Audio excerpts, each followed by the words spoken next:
Olá, pessoal. Hoje, o tema da nossa aula é a crise do capitalismo e a ascensão do nazifascismo.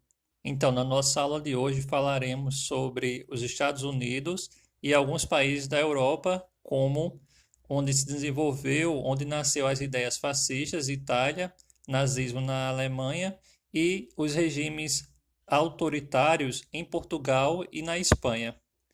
Então, como nós vimos, após a Primeira Guerra Mundial, a Europa foi com toda certeza a mais prejudicada, a mais atingida pelos danos causados pela Primeira Guerra. Já os Estados Unidos saíram do conflito prestigiados e enriquecidos, uma vez que eles fizeram parte do grupo que saiu vitorioso, entre aspas, da Primeira Guerra. Também eles saíram enriquecidos porque eles forneceram armas e alimentos a várias nações europeias. Então, esse acúmulo de dinheiro, de capital, realizado pelos Estados Unidos, promoveu, possibilitou aos Estados Unidos se tornar a maior potência econômica e cultural do planeta. Então, os investimentos em pesquisa científica, uso de novas fontes de energia e a produção em larga escala possibilitaram um crescimento industrial acelerado dos Estados Unidos nos primeiros anos da década de 20, o que impulsionou também, o que foi provocado também pelo consumo interno e pela expansão do mercado externo, ou seja, da venda dos produtos que eram ali fabricados. E esse ritmo de crescimento parecia que era eterno, pois o otimismo com a produção, com o consumo, era geral em toda a sociedade. Todos queriam adquirir outro modelo de carro, de geladeira, de fogão, de vários aparelhos que estavam sendo produzidos naquele momento, estavam sendo desenvolvidos. Ali se fundava um estilo de vida americano, que é consumir sempre e cada vez mais. Toda essa prosperidade do início dos anos 20, de 1920, ela foi acompanhada por uma crescente onda de investimentos na Bolsa de Valores. A Bolsa de Valores é o local onde são negociados papéis da empresa, ações das empresas. Várias empresas, elas são SAs, Sociedades Anônimas. O que significa? Significa que elas podem vender parcelas, partes dela na bolsa de valores. A pessoa que compra essa parte das empresas, elas podem ter direito, elas têm direito à parte do lucro que essas empresas gerarem. Então, por exemplo, a Nestlé, a Coca-Cola, o Banco do Brasil, várias empresas, elas são SAs, Sociedades Anônimas. Então, as pessoas vão negociam na bolsa de valores. Hoje se faz até pela internet isso, negociam essas ações, compram essas ações e podem vender também por meio de corretoras. E se a empresa der lucro, a pessoa que comprou a ação tem parte da parcela desse lucro, de acordo com a ação, com a quantidade de ações que possui da empresa. No entanto, lá naquele período, no início de 1920, pós-1920, não havia o controle do Estado sobre a venda, a compra dessas ações. Não existiam instrumentos para controlar a expansão do crédito bancário e a especulação financeira. Então, quanto maior o valor da empresa, mais cara a ação fica. Então, muitos empresários eles aumentavam de forma artificial, sem ser verdadeira, o valor das ações. Como essas ações passaram a valer cada vez mais, no final de 1920, essas ações já não correspondiam à situação real das empresas. Já havia ali um problema que denotava, que demonstrava o risco de investir em ações. Então, em outubro de 1929, muitos correram para vender suas ações e descobriram que não havia compradores para elas. Foi isso que gerou a crise, pois as ações começaram a perder o seu valor, o que levou à quebra da Bolsa de Nova York e teve repercussões por todo o mundo. Essa queda da Bolsa de Nova York, ela inicia um período que se chama Grande Depressão, que vai de 1929 até 1933. Segundo alguns historiadores, há três razões para essa Grande Depressão. Primeira é que a concentração da riqueza estava nas mãos de poucas pessoas. Apenas 13% da população dos Estados Unidos, naquela época, possuía quase 90% da riqueza nacional, ou seja, quase toda a riqueza do país estava concentrada nas mãos de poucas pessoas, enquanto o restante da população não tinha meios de comprar, meios de consumir. Um outro fator foi a questão da crise agrícola, pois esses investimentos que eram realizados eram apenas ligados à indústria, a prosperidade era ligada à indústria e não à agricultura. Como os preços dos produtos agrícolas eles eram mantidos baixos, os agricultores sempre eram obrigados a pedir dinheiro emprestado aos bancos. Como não deixaram, como eles perderam a capacidade de pagar os empréstimos, eles começaram a perder suas terras e isso colaborou para que muitos deles fechassem suas portas, o que gerou cada vez mais desemprego. Além disso, os países europeus eles estavam se recuperando do que tinha ocorrido da Primeira Guerra Mundial. Então, eles não necessitavam mais de importar, de comprar produtos dos Estados Unidos. E isso também dificultou a venda dos produtos que estavam sendo fabricados nos Estados Unidos. E isso gerou a crise da superprodução, ou seja, havia mais produtos do que compradores. Então, a gente pode entender essa crise como se fosse um ciclo, vamos dizer assim, que existe e as crises do capitalismo são constantes. Lembrando que o capitalismo é esse sistema econômico sobre o qual a gente vive e que é baseado na ideia do capital, daquele que detém o capital e os meios de produção, que são os capitalistas, que possuem o objetivo de gerar lucros para eles. Então, como houve a queda de investimentos privados nas empresas, houve a falência de muitas empresas pela quebra da Bolsa de Nova York. Essas empresas, obviamente, as pessoas ficaram desempregadas. Sem emprego, as pessoas não têm poder de comprar outros produtos, de consumir. Sem consumir, as outras empresas elas acabam quebrando e isso gera mais desemprego e isso torna um ciclo. Se não tem pessoas para comprar, as pessoas que têm dinheiro não vão investir porque não tem quem compre. E aí isso se torna um ciclo que gera essas crises de tempo em tempos no capitalismo. A solução para essa crise, a Grande Depressão, ela veio no governo de Franklin Roosevelt. Ele, de acordo com o economista que foi contratado, o John Keynes, eles elaboraram o New Deal, que significa novo acordo, que estabelecia uma série de medidas que deveriam ser adotadas pelo Estado, ou seja, a partir daquele momento, o Estado passaria a intervir na economia para recuperá-la. Dessas medidas foi o investimento em obras públicas, porque se tem obra pública, isso gera emprego. Por exemplo, aqui no Brasil, obras públicas que geraram milhares de empregos e evitaram que o Brasil passasse pela crise de 2008. O Minha Casa Minha Vida. Construir uma casa já precisa de vários materiais, e esses materiais são fabricados em indústrias. Então, essas indústrias precisam contratar, as pessoas empregadas podem consumir, e aí vai. Também na fabricação, na construção da casa, precisa contratar. As pessoas têm renda e assim consomem. Então, a intervenção do Estado na economia, ela é essencial para sair de crises econômicas por conta disso, porque se o Estado investe em obras públicas, isso gera emprego que gera renda. Então, é uma cadeia. Também, pelas medidas adotadas no New Deal, estava o controle dos preços e da produção, o financiamento às indústrias a juros baixos, justamente para que as indústrias pudessem se recuperar, a redução da jornada de trabalho, que é diminuir as horas de trabalho, por exemplo, se era de 8 horas, passou para 6, porque isso geraria mais postos de trabalho. Essas 2 horas faltando de cada trabalhador iria abrir vagas de trabalho para outras pessoas que aí teriam renda para poder voltar a consumir e as empresas voltarem a produzir e tudo voltar a funcionar. Além disso, houve a fixação de um salário mínimo, uma vez que agora o trabalhador poderia ter um salário ali que ele saberia que receberia, não era incerto como antes da crise acontecer. Então, podemos dizer, em resumo, que a solução para a crise econômica dos Estados Unidos foi a mudança no modelo de atuação do Estado, que antes o Estado existia um modelo do Estado liberal, ou seja, do Estado não se meter, não intervir na economia, não controlar a economia, mas a crise de 29 revelou a necessidade do Estado de controlar a economia, de intervir na economia. Ou seja, o Estado liberal cedeu lugar ao Estado interventor.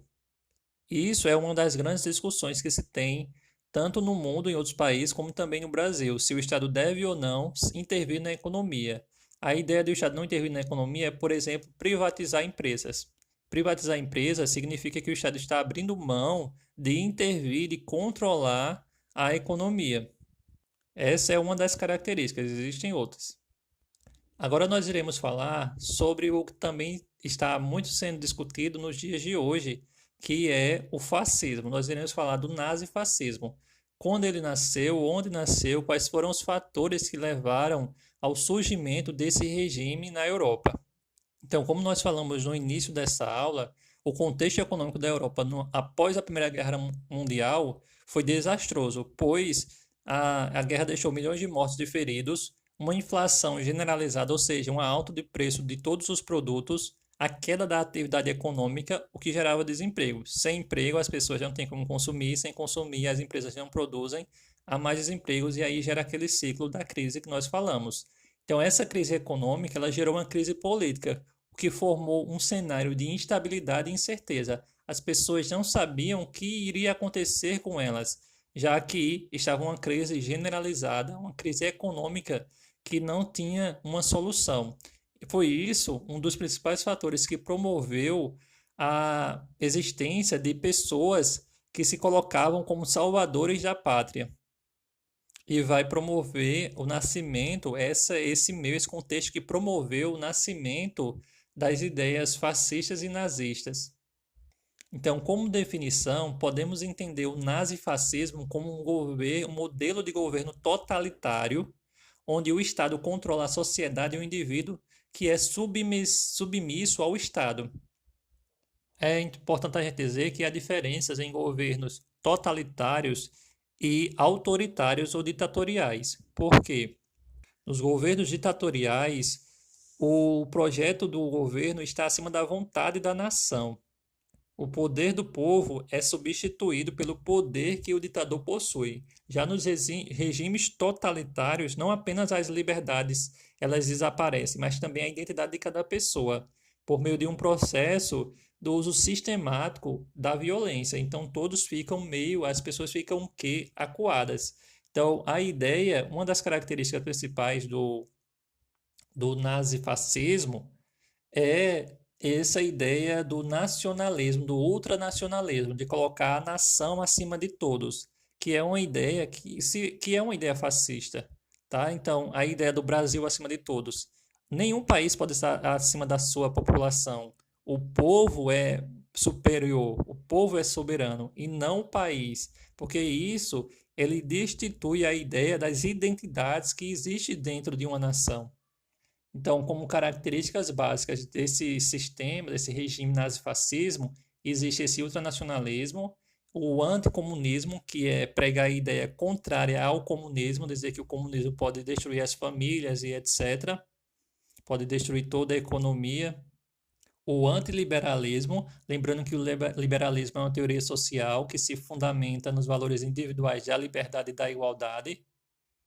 O unipartidarismo, que é a ideia de que um único partido deve existir para guiar o povo, que eles entendem, os nazifascistas, entendem que a ideia de a existência de vários partidos, isso apenas atrasa o desenvolvimento das nações. Então, por isso eles definem a existência de um único partido. Mas a existência de vários partidos em uma democracia, ela é de fundamental importância, pois a sociedade ela é diversa. Sem a existência desses vários partidos, não há como haver o debate e o diálogo de ideias, porque cada grupo possui seus interesses e eles precisam ser debatidos, dialogados para que se chegue a um consenso comum e aí possa se elaborar projetos e ações práticas que tornem a vida da sociedade melhor. Também é característica básica do nazifascismo o culto ao líder, como se fosse quase um endeusamento desse líder por meio das propagandas que são realizadas por meio da educação, onde a figura desse líder é tida como um salvador, como aquele que vai guiar a nação ao desenvolvimento. A partir de agora, nós iremos falar como surgiu e se desenvolveu o fascismo na Itália e o nazismo na Alemanha. Então, o fascismo, como eu falei, ele surge lá na Itália, comandado por Benito Mussolini, que em 1919 ele organizou um grupo que deu origem ao Partido Fascista. Esse partido fascista, o fascismo, ele cresceu rapidamente na Itália com base no apoio de grandes empresários que estavam assustados com o crescimento das ideias socialistas e comunistas diante das eleições que aconteceram naquele país. Pois como a gente viu lá na aula sobre o socialismo, o comunismo na Rússia, esse sistema ele permite a estatização das empresas, ou seja, as empresas saem do controle de pessoas privadas para serem controladas pelo Estado. Acaba com a propriedade privada, com esse capital nas mãos de poucas pessoas. Então, os grandes empresários viam com receio a ideia do comunismo se espalhar pela Itália. Então, diante dessa situação, eles apoiam o fascismo, mas não somente os grandes empresários, também ex-combatentes e desempregados, e também camponeses e professores universitários apoiaram o fascismo, pois eles tinham desprezo pelas ideias socialistas e comunistas. Também tinha a ideia de o nacionalismo extremado, ou seja, da nação italiana acima de tudo, e a atração pelo uso da violência, que era realizada contra os adversários do fascismo. Então, já no início de 1920, o partido, esse grupo organizado do fascista, se torna de fato um partido fascista, se torna o Partido Nacional Fascista. Em 1922, Mussolini organiza um exército que marcha até Roma, que era a capital, e exige a colocação dele no poder. Nesse período, em 1922, ele assume o poder e implanta uma ditadura. Ele se chamava Dulce, que é chefe. Já em 1929, Mussolini faz um acordo com a Igreja Católica e a partir de então é criado o Estado do Vaticano, que deu ao governo de Mussolini o reconhecimento e o apoio de parte de membros da Igreja. Para recuperar a economia, houve um investimento na criação de obras públicas, no incentivo à agricultura e na indústria bélica, que é na indústria de fabricação de armas.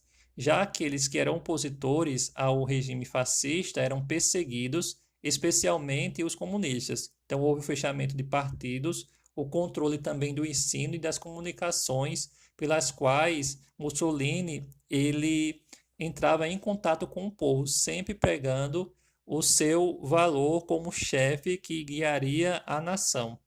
Então, por meio da propaganda, da educação, também do cinema, do rádio, Mussolini ele construía uma ideia de uma Itália sem fome, sem conflitos e com uma população satisfeita e saudável. Agora nós iremos falar sobre o nazismo na Alemanha, como ele nasceu e como ele se desenvolveu naquele país. Como nós vimos, a Alemanha, após a Primeira Guerra Mundial, foi uma das mais penalizadas pelo conflito, pois, pelo Tratado de Versalhes, a Alemanha perdeu territórios, teve que pagar uma imensa dívida aos países vencedores, o que gerou uma crise econômica dentro do país, fome, miséria, desemprego, a hiperinflação, que é esse aumento generalizado dos preços dos produtos, aumento de vários produtos, do preço de vários produtos, e nesse contexto houve o crescimento da participação de grupos comunistas nas eleições, o que passou a preocupar parte daquele empresariado, dos grupos burgueses. Então, diante desse contexto, surge em 1919 o Partido Nacional Socialista dos Trabalhadores, que se tornou abreviadamente o Partido Nazista, que possuía características semelhantes aos fascistas da Itália. Então, eles tinham como objetivo combater as manifestações comunistas na Alemanha e, para isso, criaram as SA, as tropas de assalto. Tudo isso ocorria com o apoio dessa sociedade, desse grupo da burguesia, desses grandes empresários que temiam um avanço do comunismo dentro da Alemanha.